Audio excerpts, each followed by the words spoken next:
Hello दोस्तों, आपका बंधु क्लासेस में एक बार स्वागत है। तो आइए सज होकर अपने सफ़र पर निकलते हैं और महत्वपूर्ण जीएस के प्रश्नों को देखते हैं जो आपके प्रत्येक एग्ज़ाम के लिए अति महत्वपूर्ण होने वाले हैं। तो आइए दोस्तों, पहला प्रश्न देखें। और पहले प्रश्न देखने से पहले दोस्तों, जो चैनल पर नए जुड़े होंगे वह चैनल को ज़रूर सब्सक्राइब कर लेंगे, जिससे मेरा आने वाला प्रत्येक वीडियो का नोटिफिकेशन आपको मिलता रहे। पहला प्रश्न है आज का, भारत की खोज किसने की थी? वास्को डी गामा, फाहियान, अल बिरूनी या इब्ने बतूता? तो आपका राइट आंसर हो जाएगा दोस्तों ए, यानी वास्को डी गामा जो है सर्वप्रथम यूरोप से एक नए रास्ते के जरिए, यानी एक नए रास्ते के जरिए भारत पहुंचा था। इसी कारण कहा जाता है कि भारत की खोज वास्को डी गामा ने की थी। पश्चिमी देशों के लिए, आम कहें यूरोप कंट्रीज के लिए, एक नए मार्ग की तलाश किसने की थी और यह कब भारत पहुंचा था?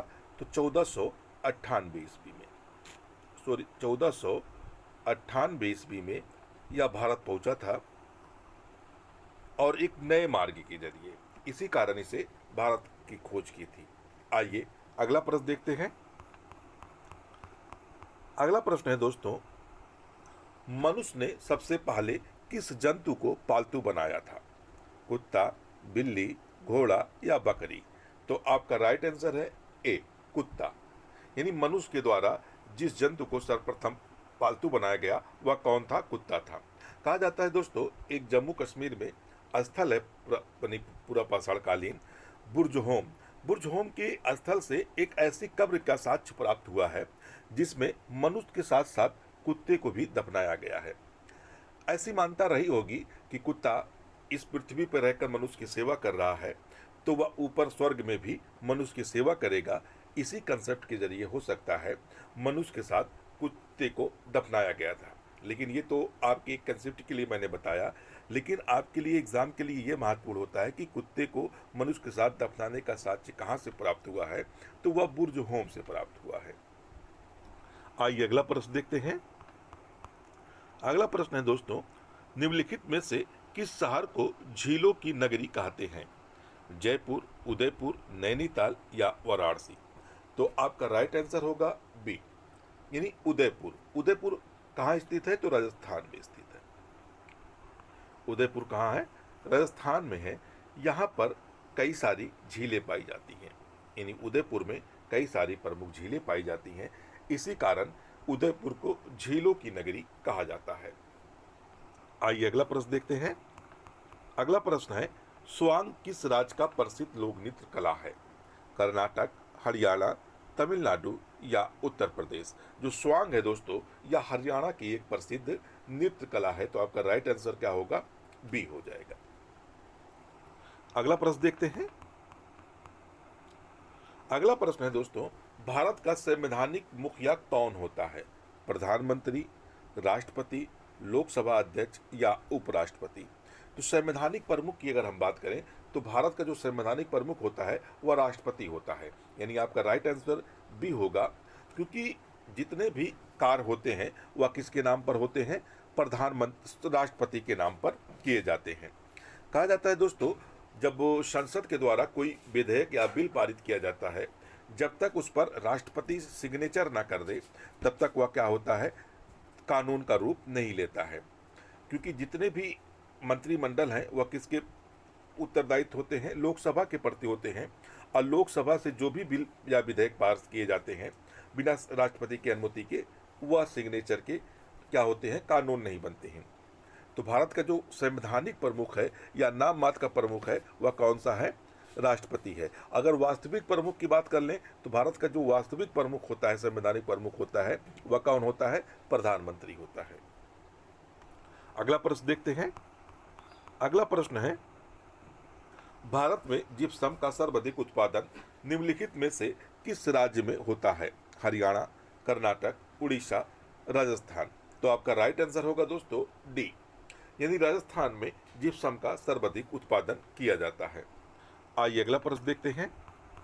अगला प्रश्न है दोस्तों, ईस्ट इंडिया कंपनी ने भारत में अपना पहला कारखाना कहाँ खोला था? सूरत, कोलकाता, मैसूर या कर्नाटक? सॉरी दोस्तों, या बेंगलुरु? तो आपका राइट आंसर होगा ए सूरत में। कहा जाता है दोस्तों सूरत में ईस्ट इंडिया कंपनी के द्वारा 1613 ईस्वी में पहला कारखाना खोला जाता है। कभी कभी आपसे ये क्वेश्चन पूछ लेता है कि ईस्ट इंडिया कंपनी ने पूर्वी तटों पर अपना कारखाना, प्रथम कारखाना कहाँ खोला था? तो मछलीपट्टनम में। मछलीपट्टनम में पूर्वी तट की अगर बात करेगा तो मछलीपट्टनम में सर्वप्रथम ईस्ट इंडिया कंपनी ने अपना कारखाना खोला था। अगला प्रश्न देखते हैं। अगला प्रश्न है, बुली शब्द का प्रयोग किस खेल में किया जाता है? Cricket, football, hockey, basketball.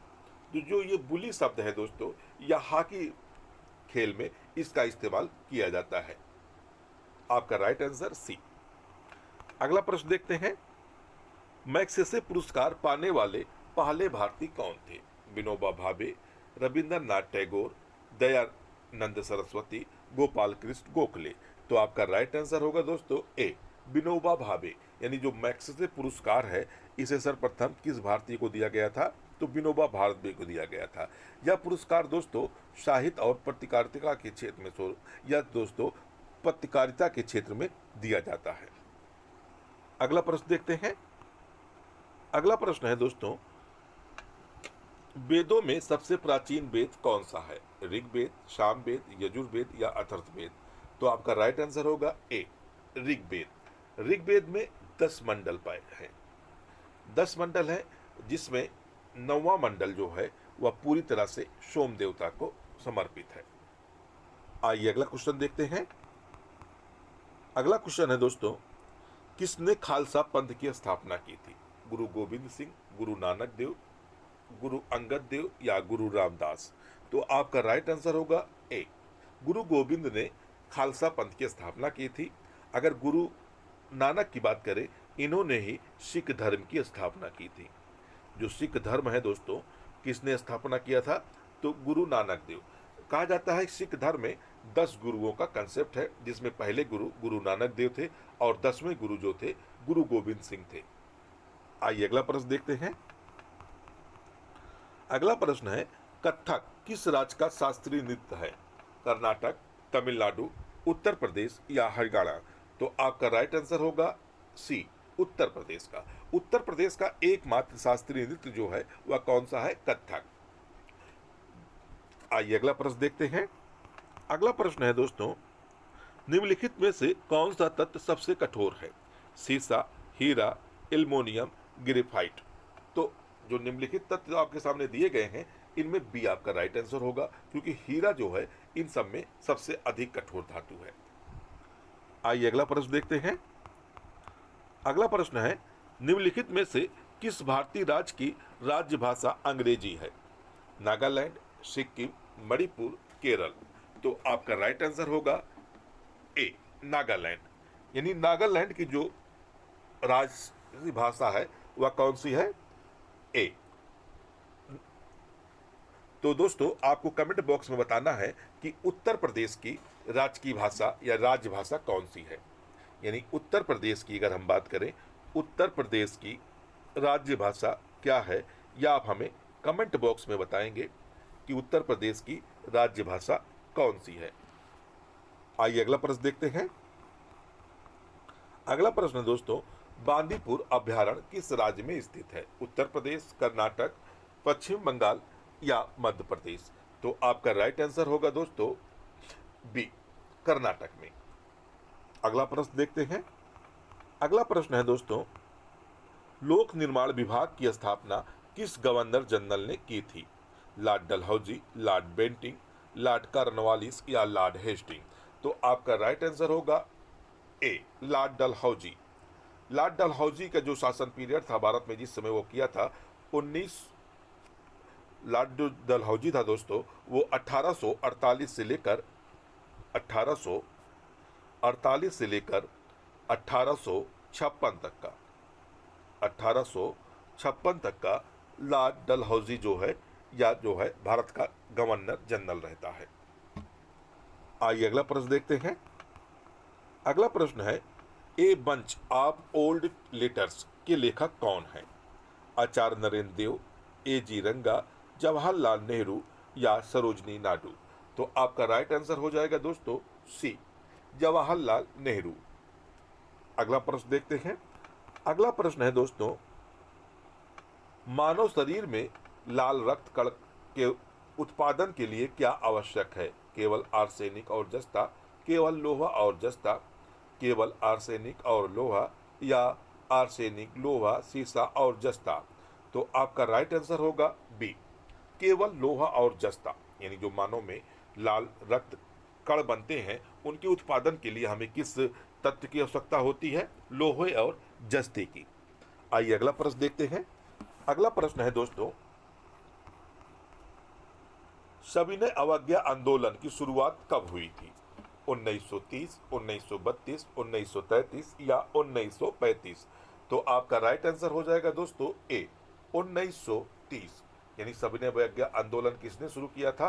तो महात्मा गांधी के द्वारा, यानी गांधी के द्वारा इस आंदोलन की शुरुआत की गई थी। आइए अगला प्रश्न देखते हैं।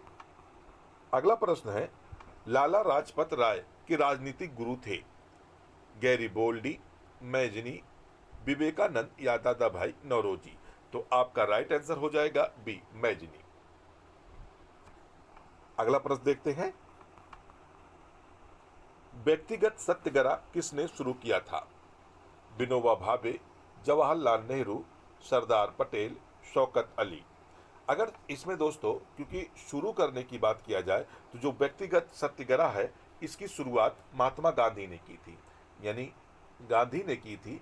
और इस आंदोलन के जो पहले सत्याग्रही थे, यानी प्रथम सत्याग्रही कौन थे? विनोबा भावे थे। तो क्योंकि महात्मा गांधी विकल्प नहीं है तो इसलिए हमारा राइट आंसर हो जाएगा ए वाला, यानी विनोबा भावे ने व्यक्तिगत सत्याग्रह की शुरुआत नहीं की थी। इस व्यक्तिगत सत्याग्रह की शुरुआत महात्मा गांधी के द्वारा की गई थी। लेकिन महात्मा गांधी ने सर्वप्रथम यानी विनोबा भावे को ही व्यक्तिगत सत्याग्रह का प्रथम सत्याग्रही बनाया था, क्योंकि इसलिए आपका राइट आंसर ए माना जाएगा, विनोबा भावे। अगला प्रश्न देखते हैं। अगला प्रश्न है, कौन सी सब्जी में सबसे ज्यादा प्रोटीन पाया जाता है? पालक, चुकंदर, बंद गोभी या ब्रोकली? तो आपका राइट आंसर होगा दोस्तों ए, पालक में। पालक में भरपूर मात्रा में प्रोटीन की हमें प्राप्ति होती है। अगला प्रश्न देखते हैं।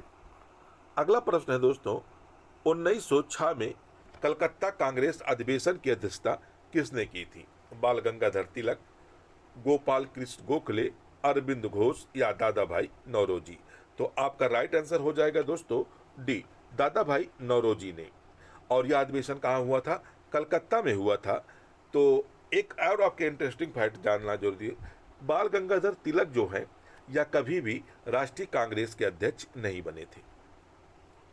आइए अगला प्रश्न देखते हैं। अगला प्रश्न है दोस्तों, प्रथम गोलमेज सम्मेलन कब और कहां हुआ था? 7 सितंबर 1931, 12 सितंबर 1930, 17 नवंबर 1932, 24 दिसंबर 1932? तो आपका राइट आंसर होगा बी, 12 सितंबर 1930 को लंदन में इनका आयोजन किया गया था, यानी लंदन में इनका आयोजन किया गया था। आइए अगला प्रश्न देखते हैं। अगला प्रश्न है दोस्तों, स्वामीनाथन आयोग कब बना था? अक्टूबर 1903 में, नवंबर 2004 में, अक्टूबर 1909 में या जनवरी 2005 में? जो स्वामीनाथन आयोग है दोस्तों, या कृषि के लिए गठित किया गया था और इसका गठन नवंबर 2004 में किया गया था। तो आपका राइट आंसर हो जाएगा बी। अगला प्रश्न देखते हैं। अगला प्रश्न है, भगत सिंह, राजगुरु और सुखदेव को फांसी कब दी गई थी? 23 मार्च 1931, 23 मार्च 1932, 23 मार्च 1933 या 23 मार्च 1934? तो आपका राइट आंसर हो जाएगा दोस्तों ए, 23 मार्च 1931 को भगत सिंह, राजगुरु और सुखदेव को अंग्रेजों के द्वारा क्या किया गया था? फांसी दे दी गई थी। आइए अगला प्रश्न देखते हैं। अगला प्रश्न है दोस्तों, अलकनंदा और भागीरथी नदी का संगम कौन सा है? विष्णु प्रयाग, देव प्रयाग, कड़ प्रयाग या नंद प्रयाग? तो आपका राइट आंसर होगा बी, देव प्रयाग। यानी अलकनंदा और भागी नदी जहां पर मिलती हैं, यानी जिस संगम को, वहां पे कौन सा प्रयाग बनता है? तो देव प्रयाग का निर्माण करती हैं। आइए अगला प्रश्न देखते हैं। अगला प्रश्न है, कैबिनेट मिशन की अध्यक्षता किसने की थी? Lord Attlee, Stafford Cripps, Clement Attlee या पैथिक लॉरेंस? तो आपका राइट आंसर होगा पैथिक लॉरेंस। आइए अगला प्रश्न देखते हैं। अगला प्रश्न है दोस्तों, पेंच राष्ट्रीय उद्यान किन दो जिलों में स्थित है? सिवानी और छिंदवाड़ा, सिवानी और खारगोन, इंदौर और झाबुआ, खाड़वा और छिंदवाड़ा? तो आपका राइट आंसर होगा दोस्तों सिवानी और छिंदवाड़ा। यानी पेंच राष्ट्रीय उद्यान जो दोस्तों एक ऐसा राष्ट्रीय उद्यान है, इसका विस्तार दो राज्यों में पाया जाता है। पहले राज्य तो मध्य प्रदेश है, यानी जो पहला राज्य आपका है वह एमपी है, इसका विस्तार एमपी में भी मिलता है। और दूसरा राज्य महाराष्ट्र है, महाराष्ट्र, यानी पेंच जो राष्ट्रीय उद्यान है वह महाराष्ट्र में भी मिलता है और मध्य प्रदेश में भी पाया जाता है। तो कभी कभी मध्य प्रदेश ना देकर महाराष्ट्र पूछ लेता है, तो आप कंफ्यूज मत होइएगा। आइए अगला प्रश्न देखते हैं। अगला प्रश्न है, डफला व मिरी पहाड़ियां कहाँ स्थित हैं? नागालैंड में, मणिपुर में, असम में या अरुणाचल प्रदेश में? जो डफला और मिरी पहाड़ियां हैं दोस्तों, यह पूर्वोत्तर राज्य के मणिपुर यानी अरुणाचल प्रदेश राज्य में पाई जाती हैं। तो आपका राइट आंसर हो जाएगा डी वाला। तो दोस्तों, आपको यह वीडियो कैसा लगा आप हमें कमेंट बॉक्स में बताएंगे। चैनल को सब्सक्राइब कर लेंगे और वीडियो को ज़्यादा से ज़्यादा शेयर करेंगे और लाइक करना ना भूलेंगे दोस्तों। फिर मिलते हैं अगले वीडियो में, जब तक के लिए धन्यवाद। जय हिंद दोस्तों।